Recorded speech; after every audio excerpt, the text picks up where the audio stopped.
Hi, everyone, and welcome to today's event. This event is dedicated to pre-Hispanic history. And well, in today's occasion, we will be talking about the Wari culture, also known as the Wari Empire. Today, as always, I will be trying to explain also the history of pre-Hispanic Peru, but in an easy way, in a way that can be enjoyable and also uh, understand it also easily by anyone who is new to this topic. And I've been trying also to explain this ancient history and societies, um, along so many other events I have created. In my channel, you're going to find also different videos, recordings from past live events. So hopefully you will find also this series very engaging and very interesting. In today's occasion, we will be talking about the Wari Empire. Um, I started also this event just, let's say, half an hour ago, but somehow, the internet was not really helping, was not cooperating. To be fair with those that are following this series from the recorded versions, so I will have to start all over again. And I know I have some friends that are here joining also since the beginning of the let's say the other link I created that started half an hour ago. So I hope you don't are not bothered about this, but I hope that also you can uh, even learn much better also this portion of the history because I will be repeating it again. I'll try to be quicker also, a little bit more faster. And sometimes it's just the internet that is not helping. Not necessarily the internet in my house, sometimes is in the area. Thank you so much for being here again. For those that are reconnecting from the other link that didn't work well, and I hope that this time everything will go smooth, and you will, of course, continue enjoying this series. Okay, so now let's go to this. Hola, Marilyn. Hola, thanks for being here. Hola, Natalie. Thanks for jumping from the other event to this one. And please let know our friends, if you're able to connect with them, that we are now here in this site. Okay, so now we will begin with this series. We continue, of course, the history thread. We continue the evolution of the pre-Hispanic societies in the Central Andes. And in today's occasion, we will talk about the Wari culture, also known as an empire, the first empire of Peru. But of course, Peru is a modern construction. So we can definitely refer to as let's say, the first Andean empire.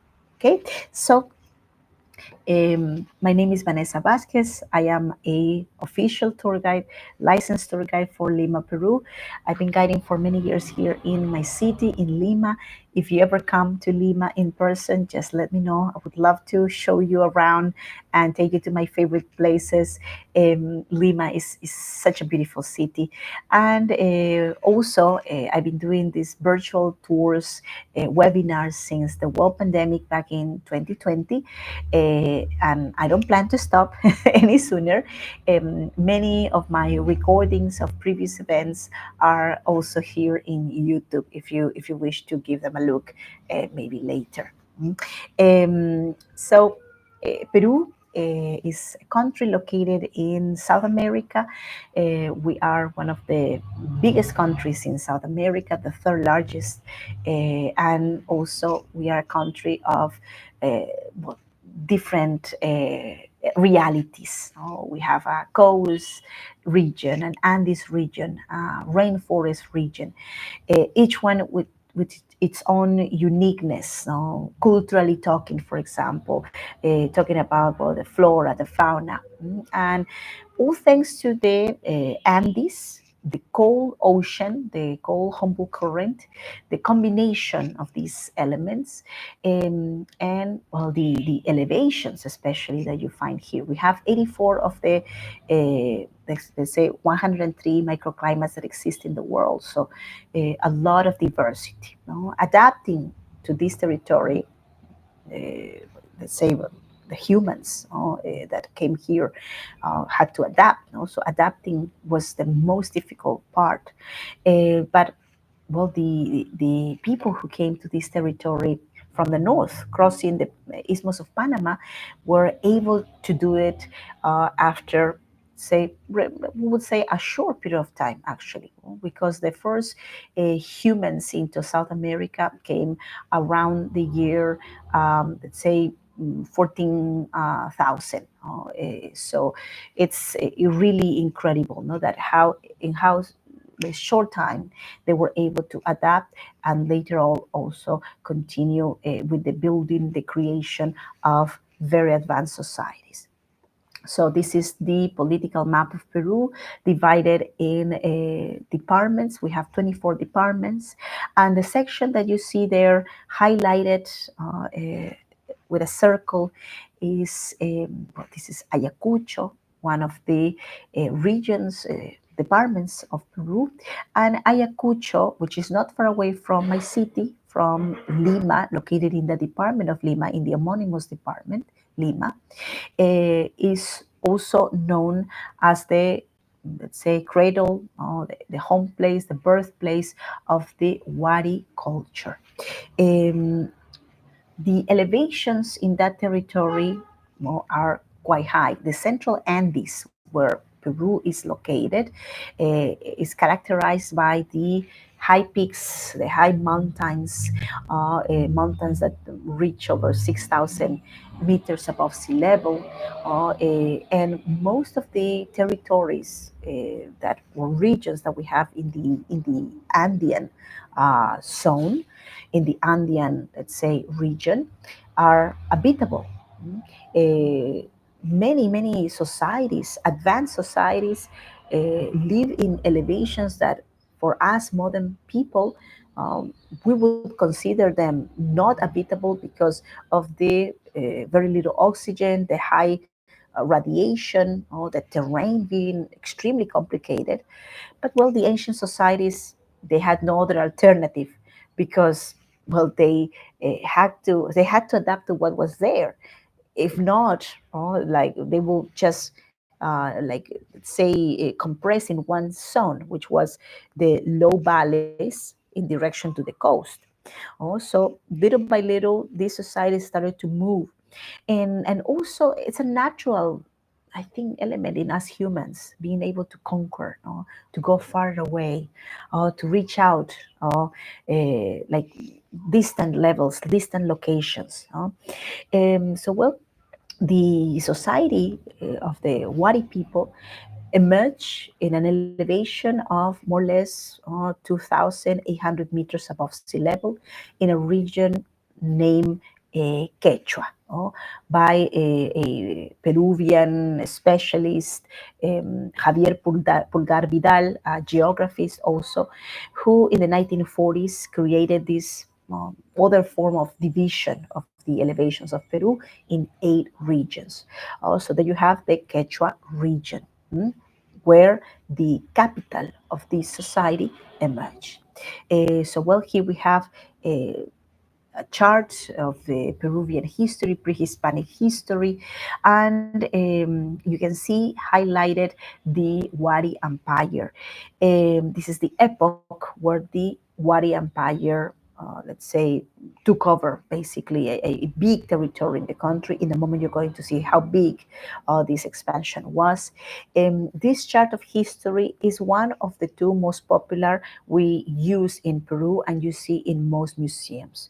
It was created by the archaeologist Luis Lumbreras. a man who dedicated most of his life to the investigation of the Wari culture. He was originally also from Ayacucho, so he had a very close connection with this location where the society Wari emerged. So this is one of the charts, as I said before, used to understand the societies and the times and the periods where these societies emerged in the ancient Peru. Notice that, well, the last stage is the Inca Empire stage. But there is another periodization which was created by the American archaeologist John Rowe. So John Rowe's periodization shows us, what now we understand as basically moments in the history of pre-Hispanic Peru when some societies, because not all of them had this characteristic, were able to become pan-Andean societies. So they spread over, they control other societies or influenced other societies. For example, the most famous one that did this and is also considered an empire is the Inca. So John Rowe called these periods of the cultures that influenced others, that took over others, horizons, horizontes. And according to his vision of pre-Hispanic history, there were three horizons in our history. The late horizon is the Inca. The first horizon is the Chavin. If you wish to learn more about the Chavin culture, I have a recording of my past event dedicated to explaining this society. So the Chavin culture was very important also. They were not an empire, or so far we know, of course, they didn't meet the characteristics to be considered an empire because they were not a militarized society. They didn't use like war for controlling other societies, but they are considered a horizon because they were a pan-Andean society. They influenced it with their religion other societies. So in the middle, we have the Wari culture, which is the intermediate horizon. And we will focus in this very important group. And also on the sides of the Wari, let's say, development period, the intermediate horizon, we have intermediates as well. So we have the early intermediate and the late intermediate, which are periods of regional development. Mhm. Um, so, well, here we have the Wari culture and its expansion, basically. Its expansion was vast, big. Well, we don't have certainty on two things. Archaeologists are always in debate when the society started and when it ended, so the periodization, that we don't have really an exact time of or clearness in the time when the society was born and also when they decay, because these moments are not really that like simply like this is the moment of birth and the moment of death. It's not that simple, no. We will go also to that in a moment, and also the territory that was occupied by the Wari, uh, because there is no consensus in that too. Um, so we know that for sure the northernmost limit of this society was nowadays the Department of La Libertad in the extreme north of Peru, or the north coast. In the south, well, definitely Arequipa, Moquegua, so that could be the extreme south limit. Some specialists even say that to Tacna, so that is the most extreme department in the south coast of Peru, and also to the east, Cusco. So the name of this culture is Wari with W, but also Wari with HU. Wari with HU is more easy for us Spanish-speaking people to be pronounced because the H is silent and we just pronounce the U. but for English speaking people, W works much better. By the way, the periodization, I made a little mistake, and the BCE is actually 600 of our era, of Commons era, and until the year 1100 of our era. So we're talking about 500 years at least of presence of this society. Some specialists says that it could be around the year 500 of our era. Mm. And some say that it lasted until the 1200, mid 1200 of our era. So well, but for sure, this is the period they existed. So the accounts about the discovering of this society are very, very old. Um, the official investigation of this site, like in a scientific way, corresponds to the 20th century. But we know that some conquistadors also were able to find different archaeological sites in this territory that were quite impressive according to their, their point of views, and they were very impressed with everything they saw in this territory, like the temples and the Incan palaces, and the Inca trails. The organization was so efficient, in a territory that was so uneven. But also they recognized that there were temples that were even older to the ones, the Incas, the ruling group of the times of their arrival. Uh, these other temples were much older, and they were not made by the Incas. So even the indigenous peoples that were living close to those ancient, abandoned already temples, they mention to the Spanish that those were old sites, that they were sometimes huacas. Huaca means holy place, sacred place. And also the Spanish received legends from the locals about those ancient temples. The pre-Hispanic people didn't have the necessity that, for example, Western culture had, of like recording every single event, every single like epoch, stage, time, date.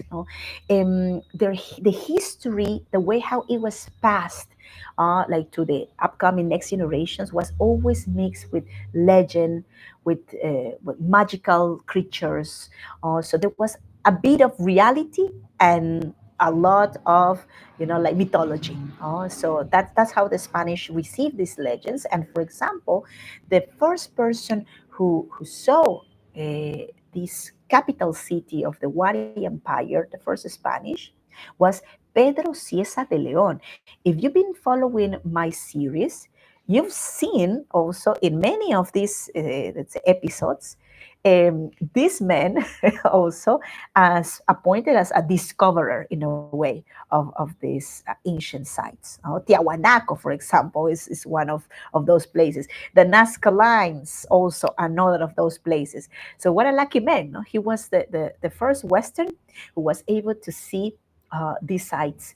And the legends that he was able to recollect from the people he met in that site, that nowadays we call Wari City or archaeological site Wari, is that the locals said that a race of white men built this city.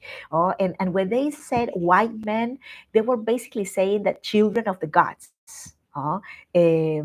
The Spanish also, because they were fair, they were fair skin, they were seen first like children of the gods, because there were legends that mentioned that they were like supernatural, like humans or creatures, who were the ones who built like many of the temples of the past. And that eventually, according to the legends, these huiracochas, these fair skinned children of the sun, will come to rule. Okay, so well, very interesting. So this is the document also that let's say book that you see there is the chronicle, the document made by Pedro Cieza de Leon, where he mentions the existence of this ancient city that he called Piñaque, because near to that location, where the archaeological site is, there is a river called Piñaque. That's a very common thing. Most of the archaeological sites we have in Peru, let's say we can visit now in Peru. The names given to those sites are related either with the nearby river, the name of the river, the name of the nearby town, for example, um, or probably the significance of this site. Let's say, for example, here we have a place in Lima called Huacapuquiana. So Pukyay means games, or a place of games. Also, in the collective memory of the indigenous peoples of that site, that place was a site of some type of games. Also, when they transmitted the names to the Spanish, well, they took notes on that, but they didn't know, even the locals didn't know exactly why this was a place of game, for example, games. Another man you've seen already a lot in my events is Julio Cesar Tello. Tello, the father of the Peruvian archaeology, a man that is also vital for the investigations of many of the pre-Hispanic sites that we have in Peru that now are number one, the most visited, for example. So Tello visits also this place. In the 1930s, 1931, he goes to Viñaque, nowadays called Wari City, and he studies this place. He finds it really interesting, and he proposes that Wari, that the culture we know now like Wari, is actually Tiahuanaco. What is Tiahuanaco? It's a society that was born really in nowadays Bolivia, that had very big influence in Peru. No? There is a chapter also dedicated to Tiahuanaco. Please give it a look too, if you can. So Tiahuanaco, due to the characteristics, the symbols, the let's say the images, no, the imaginary that was there in the temple and in the potteries, the idols also. He said, "Oh, this is Tiahuanaco, but this is a late Tiahuanaco." Oh? So he believed that, well, this was actually the late Tiahuanaco, let's say, period or stage of development. Okay, and for a long time, it was believed that this was Tiahuanaco, but with the passing of the years and also the arrival of new technologies to understand the societies, new forms also to understand the societies. A new generation of archaeologists came, and here we have Luis Lumbreras, this also very much loved archaeologist from San Marcos University here in Peru. So Luis Lumbreras understands, of course, that this is, of course, not Tiahuanaco. Him and also many other archaeologists that later came, but especially him, he says this is a different culture, but that had influence from Tiahuanaco. Okay, we'll see that later. Mm. And not just a culture. Lumbrera says this is the first empire of Peru. Wow, no? So first empire. The empire was the Inca, no? It was like taking the crown or sharing the crown of being an empire, like between the Incas and now the Waris. And not just that, he not just says he was this was an empire, no, because to be an empire you need to meet like lots of different, let's say, like things. So you need to be a society with, let's say, desire of expansion. You have to be an expansionist society. uh, and indeed he proven that the Waris were in constant expansion. And not just that they were also a militarized society. So you need to be a militarized society with ambition for expansion. and also meet some other, uh, let's say, like things for being considered an empire. So, well, we will continue now. But not everybody agreed with this, let's say, like this level, no, new level given to Wari as an empire. Ruth Shadi Solis, famous already also. I talk about her in my event dedicated to Caral culture, the mother culture of Peru. Ruth Shadi Solis, she proposed something different. She debate this theory of lumbreras, and she said, no, Wari was not an empire. Wari was instead a confederation of different like groups, like let's say different societies that existed in different locations. And the reason why Wari was so relevant and so important is because they had a religion that, well, somehow like influenced the other groups. Also, these societies had relationships related with their economics. No? For example, trade between these societies, and that's why, well, they depended on Wadi. They depended on the organization of the Wadis, and well, that's how they also had this connection, and they share also art. uh, that's why we see symbols and elements and idols similar in all of these different locations. Okay, so which theory do you think won? Which one? The one of Ruth Shadi or the one of Lumbreras? I'll check here on the comments. Okay. So, well, once again, you know already that Wari and Tiahuanaco have, of course, a connection. So, going back to this like first proposal, initial proposal, that Tello says, no, that Wari is the late Tiahuanaco. No? This is how big Tiahuanaco was at some point. And Tiahuanaco influenced the Waris, but they were different societies. And that is now clear for Peruvian archaeologists and also Bolivian archaeologists and all the experts in this field. And so much also, no, it's easy to understand that there were different separated societies because they coexisted at some point. So there you see in the map, for example, the two societies, and there was a time in which they were together. Let's say probably not always in peace, but they had some forms of, let's say, like some elements of their cultures that were alike. Okay, well, so we continue with Wari. No? I haven't seen any answer. By the way, let me know if you are able to see me, to hear me, if you are able to like to receive the images like clear.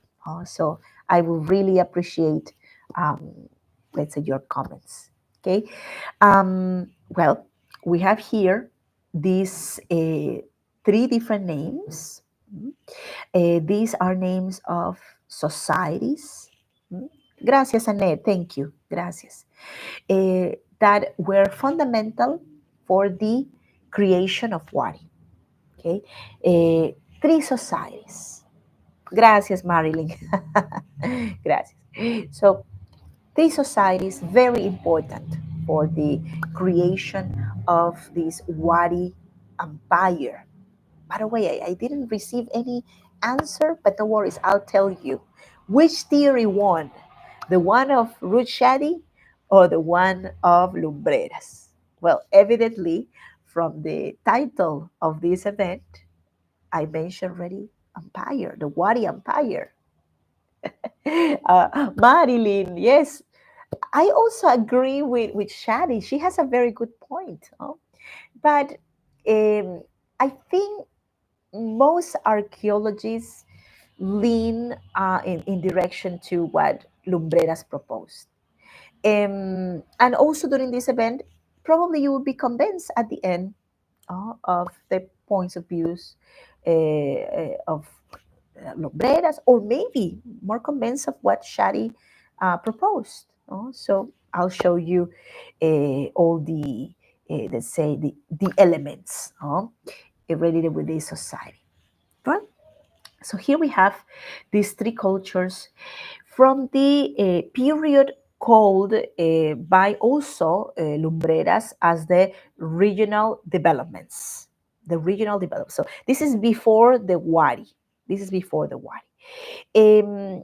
Nazca, that is the also the picture in the center, is probably the most famous in this moment pre-Hispanic society of the three that you see there, um, thanks to their lines, the Nazca lines, but also their potteries, their ceramics were amazing, so colorful, so beautiful. They are so perfect in the exterior, shiny even. Okay, so Nazca uh, like gave to the Wari culture, well, the art. That is an element from the Nazca. The Waris continue also making potteries very similar to this style, colorful also, not three-dimensional mainly, more colorful, more pictorial. Okay, Tiahuanaco on the extreme right side is the society that influenced in the Wari with their religion. You can see the sun gates there from Tiahuanaco in the high plateau in Bolivia. So the religion was the element that Tiahuanaco offered, right? And Huarpa is the less known of these three societies. Is a society from the Ayacucho, it's a local society, and well, they are basically the culture that was there. So it's the Warapa people that eventually seems that at some point reach out a higher level of development and taking elements from the Nazcas and from the Tiahuanacos, and also thanks to the system the Tiahuanacos had of, like for let's say connecting different elevations in the Peruvian territory and their expansion already, like made possible this exchange of knowledge between these societies that later influenced in the creation of the Wari Empire. So here you see also I marked, just if you have no idea where these cultures developed, in the coast, that's where Nazca people emerged. Mm. Huarpa is in the South Andes, and in the extreme south of the map, next to the Titicaca Lake, Tiahuanaco. That's the birthplace of Tiahuanaco.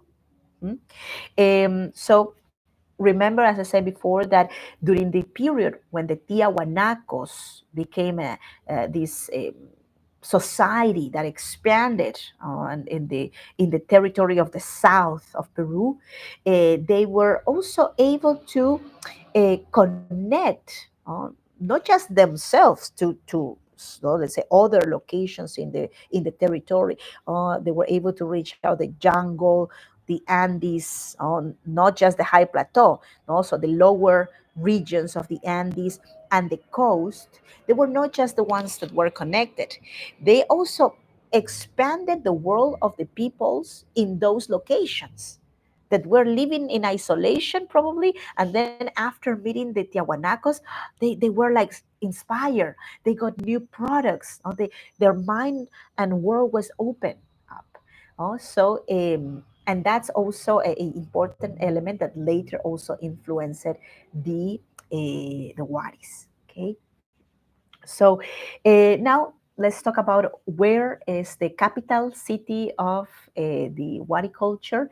So to go there, if you wish to go there one day, you come to Peru and you want to see this place or some other beautiful places in Peru, the best way to do it, if you have the time, and you don't have like a motion sickness, is by bus. Okay, so from Lima to Ayacucho. So usually you will come to Lima because here is where the international airport is located, right?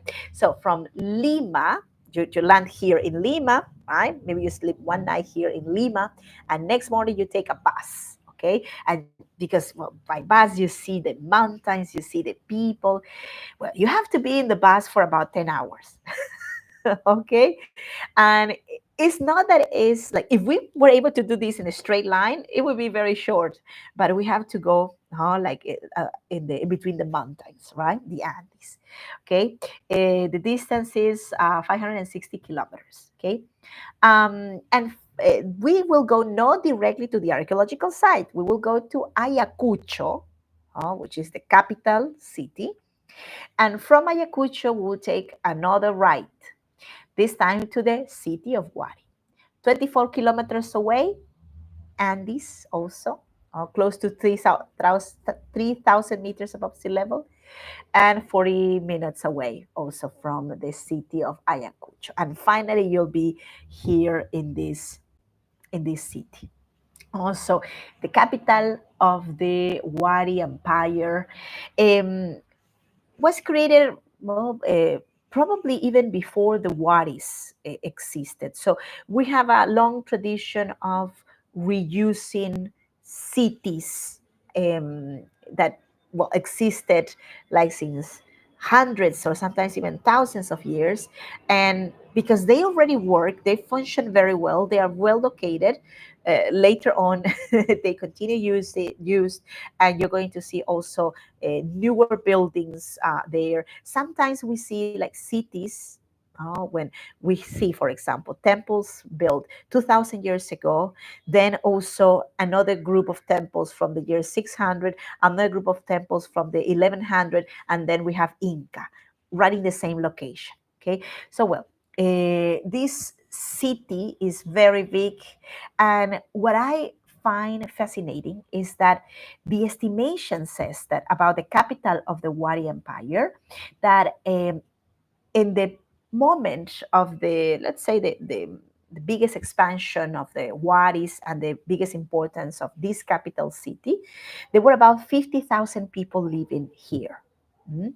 Um, and at the same time in history, cities in Europe, like for example, Paris, had about 25,000 people, right?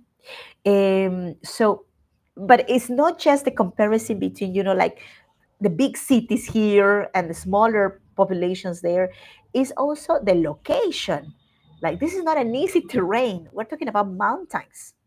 But these Wari people were able to create a trade network, with different locations in times of, like for example, the planting, like people work, planted, then they accumulated, for example, products. They stored the products for moments when there were droughts or climatic problems, and these products were redistributed constantly.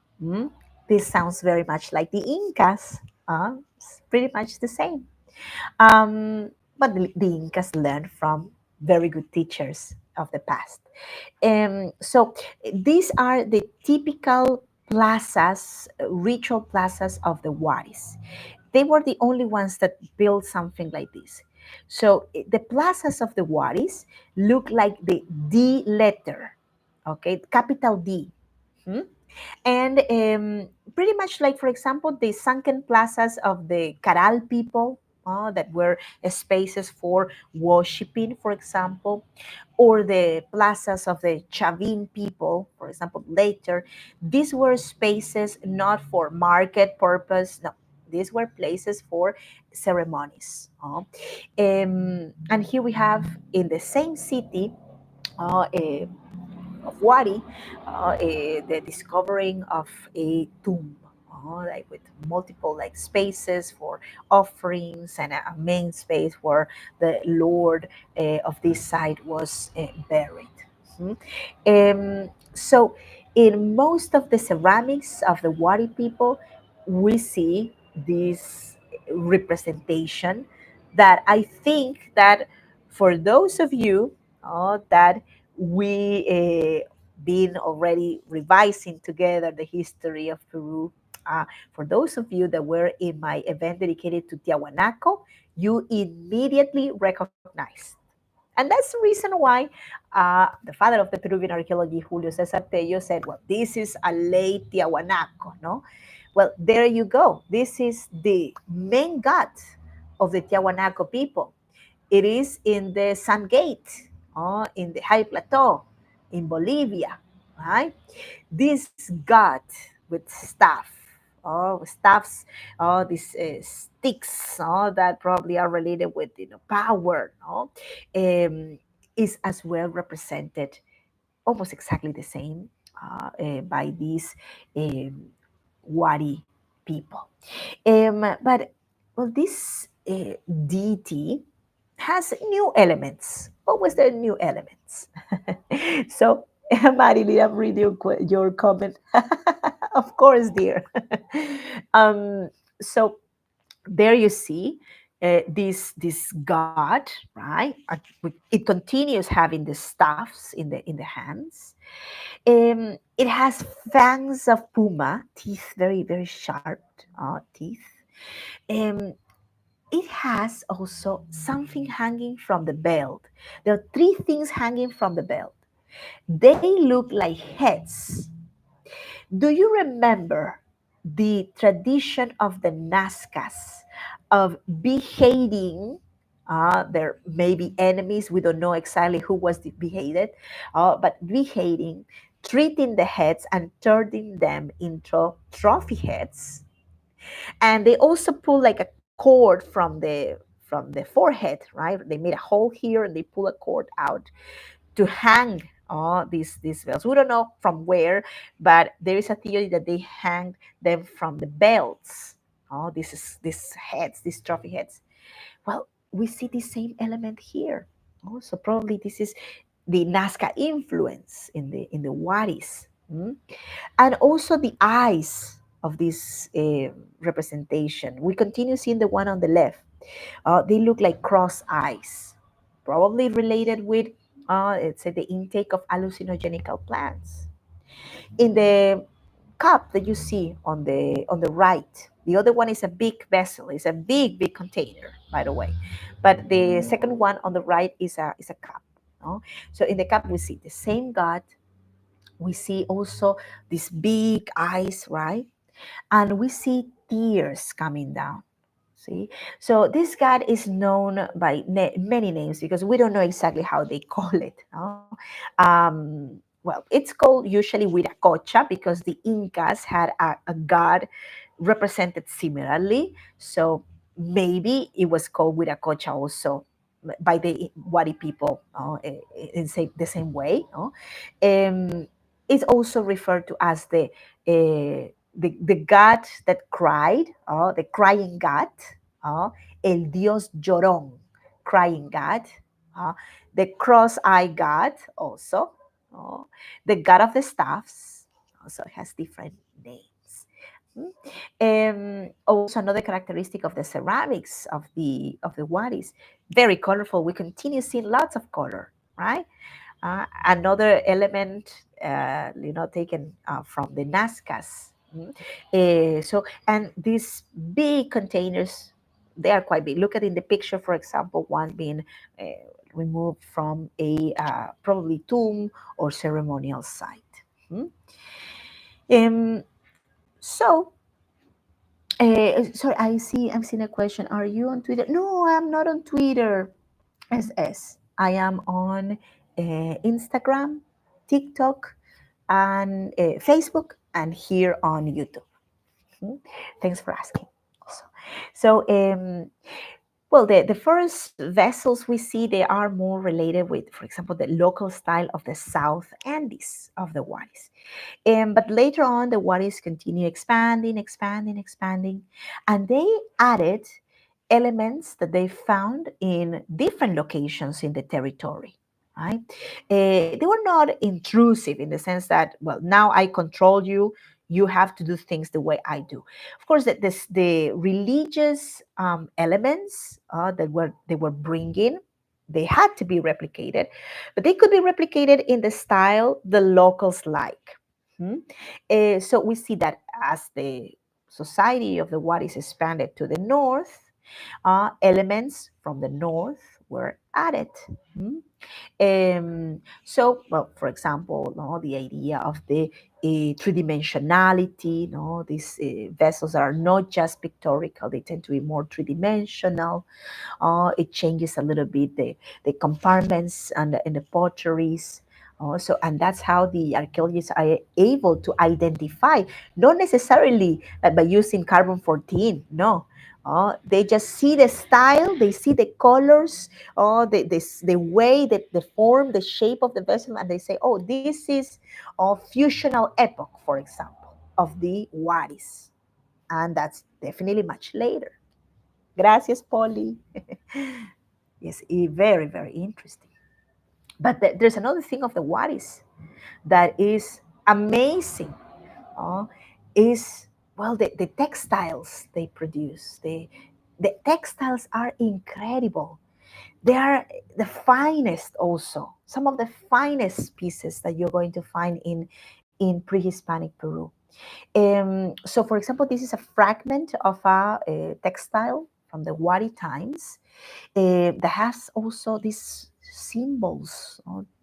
Some specialists believe that well, the pre-Hispanic societies were very close to use a hieroglyphic system. And probably it already existed, but we don't know how to read it. Well, the fineness of these fabrics is such that, for example, this piece that is exhibit in Larco Museum in Lima. Come to Lima and visit that museum, Larco Museum.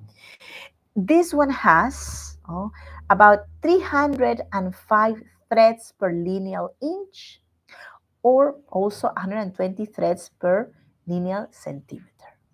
Hmm? So you have to stuff 1 centimeter with so many threads.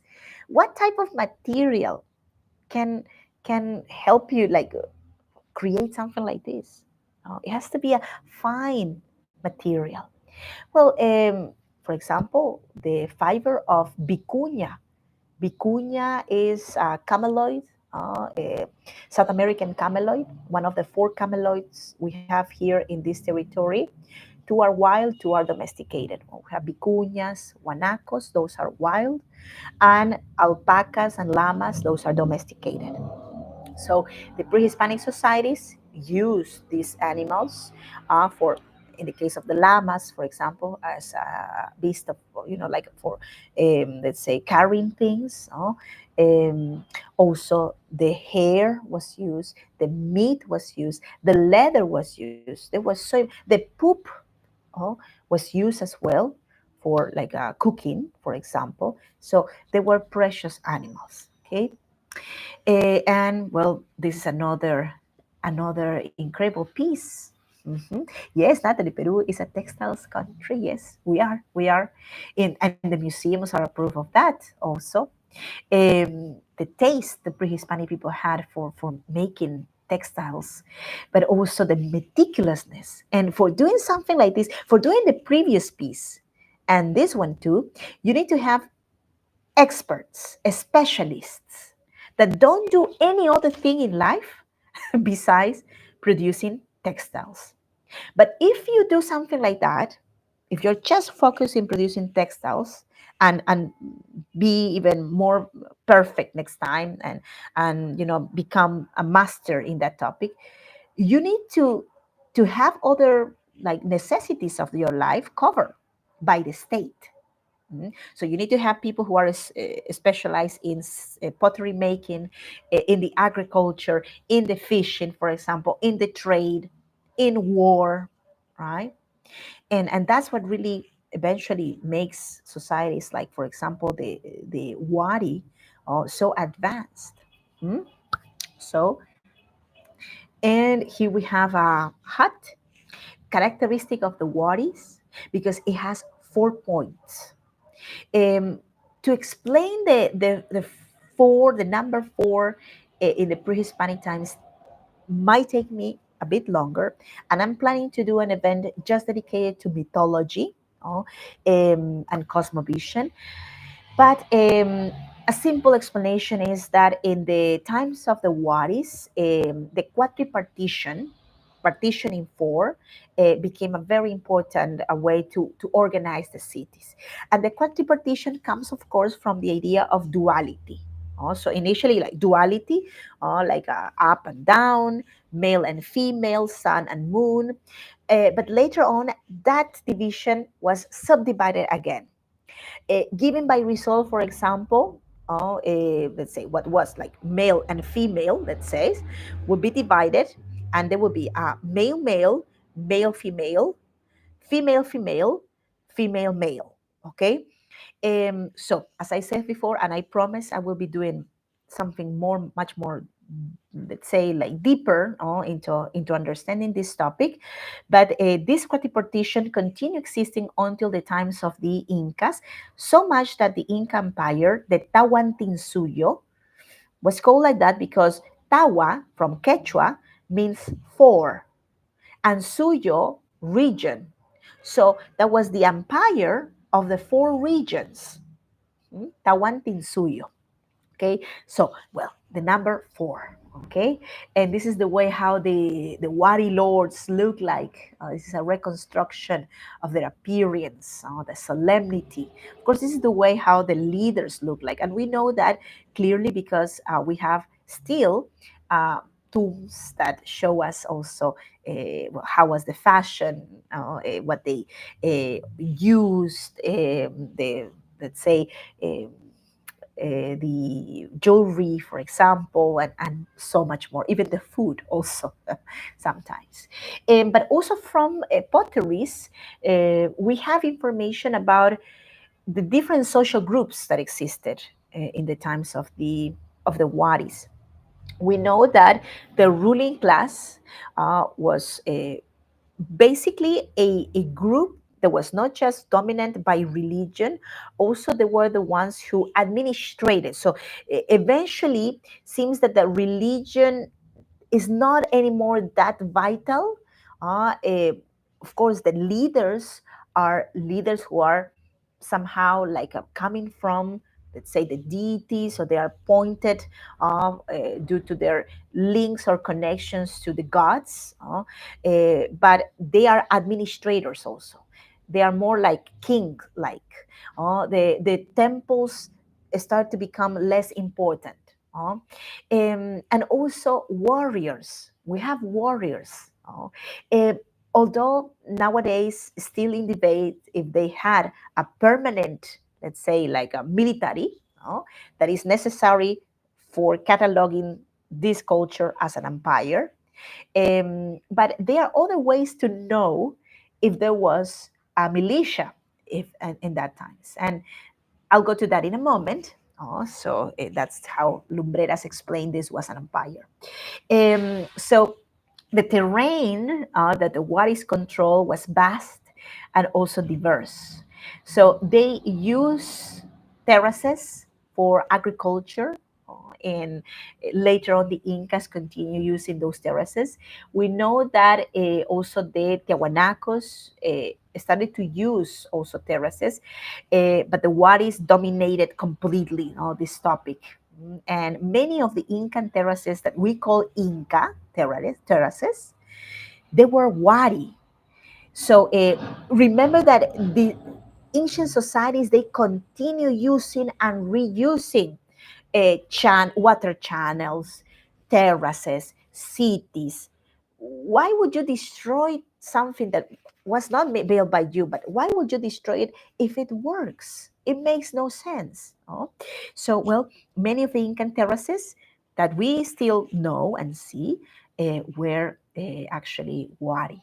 Okay, so this is the way how the bundles of that contain the deaths look like once they were, of course, like perfectly dressed and prepared.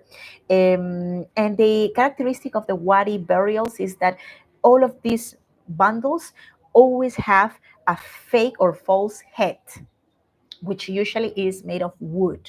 It's like a mask, okay, with a stick that was inserted in the top of the bundle, giving an appearance of more like realism to the to this bundle.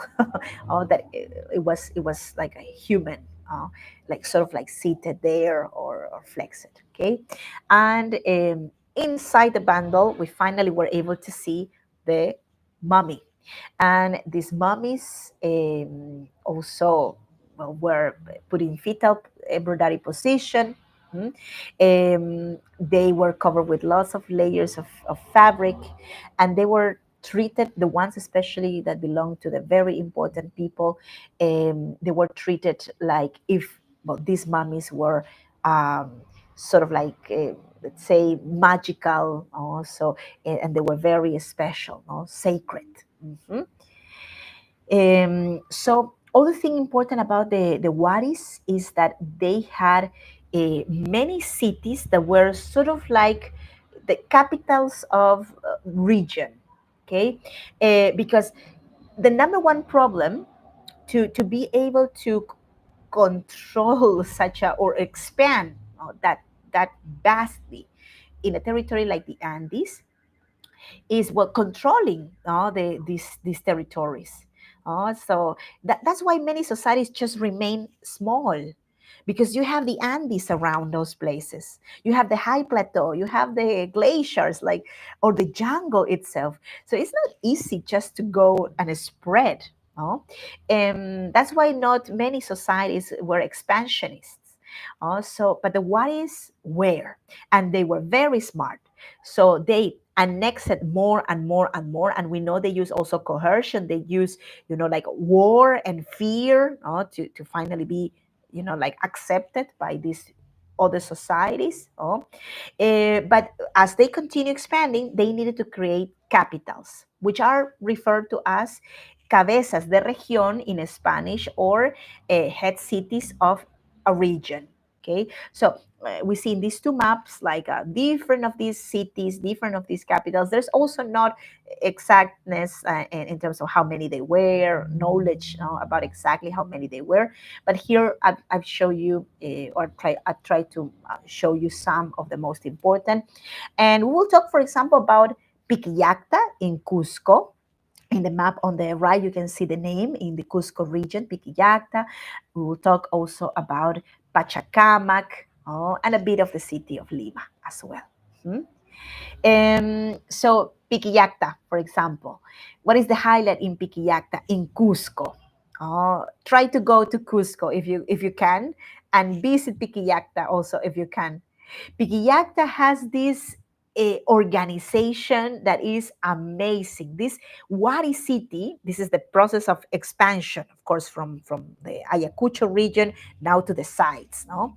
And Piquillacta is a city that is very unique because it has a grid pattern.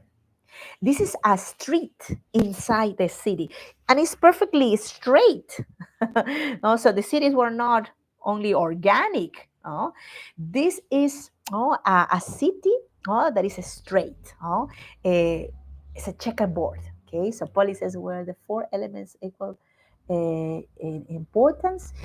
We are not very sure of that, dear. We don't know. Sadly, there are many things that still are more in the speculation field, but probably therefore were important and they were unique. That's why, well, the number four was also let's say, considered a perfect number for ruling in that time. Thank you for the question, by the way. So here you have a layout of the city, a plan of the city, very, very big. The grid pattern is incredible, isn't it? Later on, the Spanish also introduced that form of organization for the cities, and it worked also quite well for them. So you can see also these wall streets with walls for protection purposes. Mm. This is also the plan of the city of Piquillacta, a perfect grid pattern. Okay. Um, we have also another interesting example, and that is located in Lima. In the city of Lima, we have the archaeological site Huayamarca, which is much older than Wari. It was not built by the Waris. This building you see there is older. But the Waris conquered the people who built this temple, the Lima culture.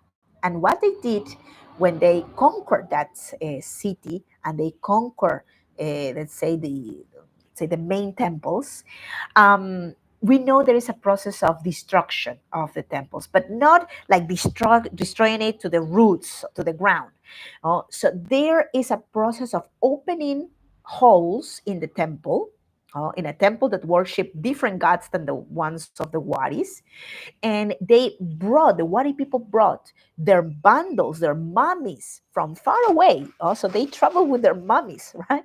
In these processes of conquest and expansion, and they introduce these bundles into this land. So, in a way, also to make this place more sacred, also and meaningful, also for the Wari people. So they brought their say spirits and their malkis, their mummies, into this location. So this is a Wari burial. And also, a few years ago, in that archaeological site, a burial of a lady of great importance, a female. Let's emphasize in this, a woman.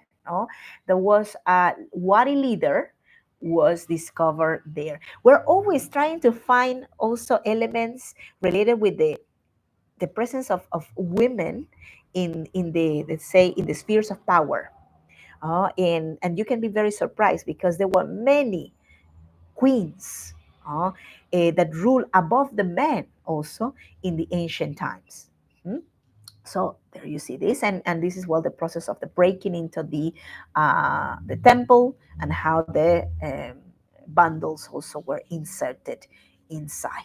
Okay, we have another site. This is Pachacamac in Lima, the most important oracle of the coast of Peru at the arrival of the Spanish.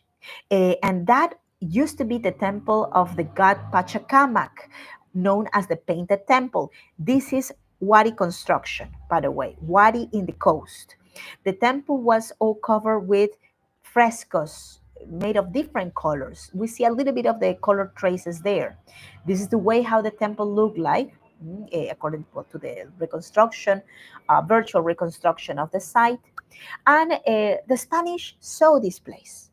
The conquistadors came to the site Pachacamac looking for gold, of course, and treasures. And also, they knew that here there was a very important god, the god of the earthquakes.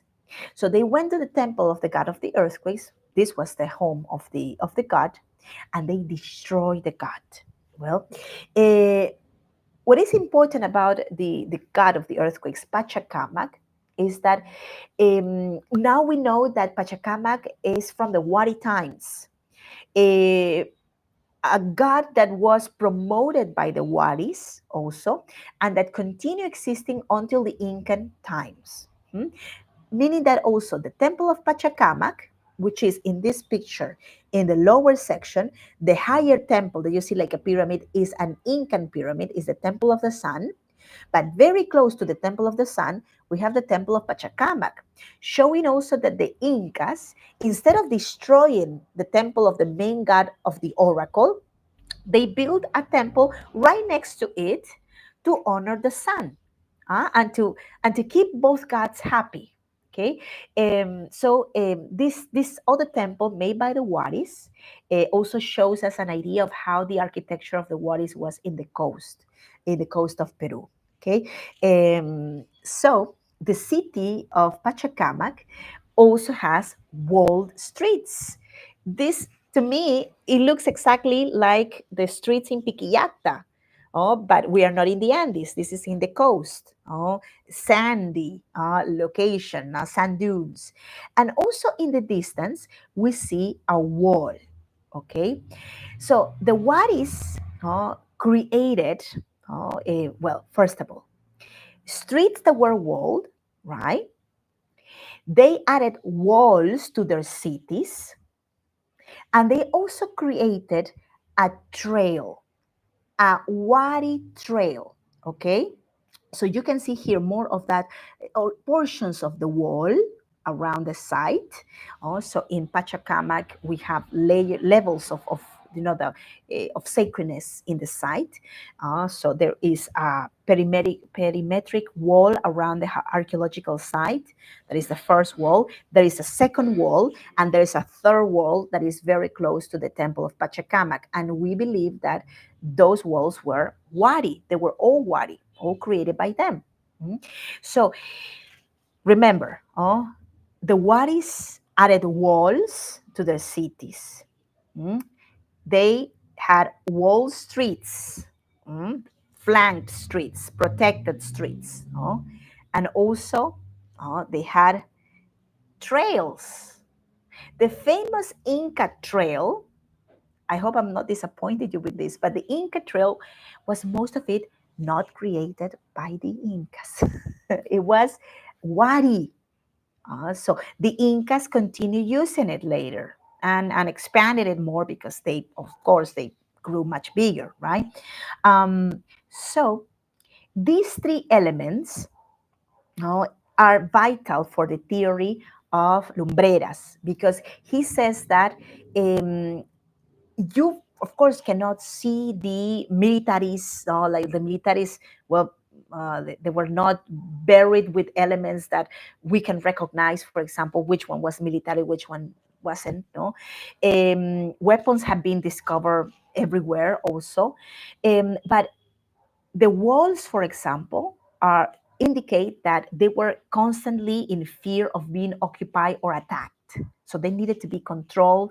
They needed to control the entrances and also protect themselves. And all of these cities, important cities, have walls also. No, the trails, the Wari Trail, is for connectivity. It's not just for carrying like or trading. It's also for moving like militaries, a militia to different locations. No? And the Wall Street, sorry, the same, for the same purpose, for the same reason, for tactical reasons. So, well, this is why the theory of these men prevail the most. So Polly says, a bit like the Romans. Yes, exactly. True.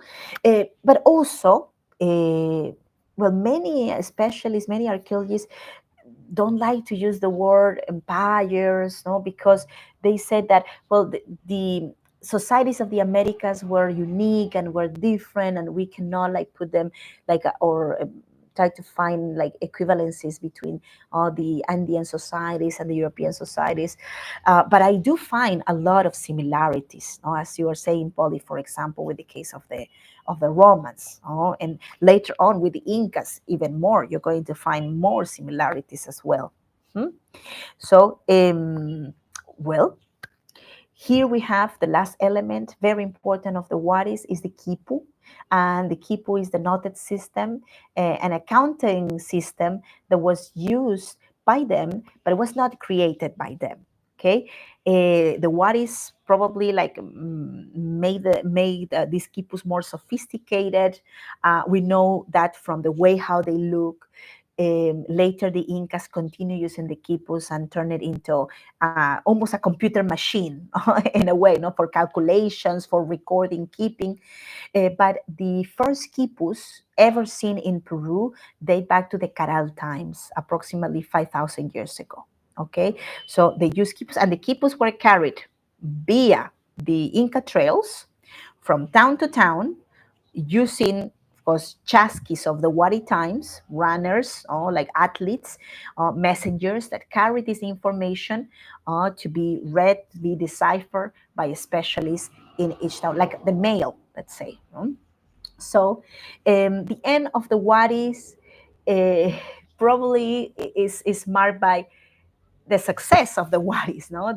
The success of this culture condemned them also to finally end, because the expansion was such, no, that it was very hard for them to keep the control, internal control. Okay, to control these other groups that were very distant. So the central, like let's say, government couldn't control all the territory properly. So there are reasons, internal reasons related with that, maybe related with some revolutions, internal revolutions. External reasons could be also other groups of that time that were emerging, that became threats to the Waris, no? That wanted to achieve expansion as well as the Waris did. No? And also climatic problems, maybe like some Nino phenomena or droughts that eventually affected the society and will ended with this empire. Mhm. So thank you very, very, very much for being here with me along with this. This lecture, this webinar.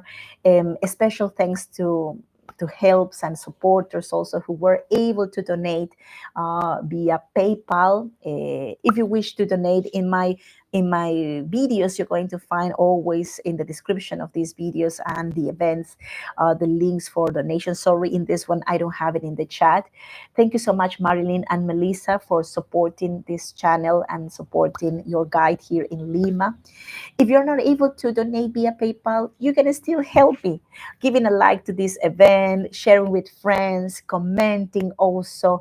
That helps me a lot and helps especially this channel to be seen by YouTube and also promoted by YouTube more organically.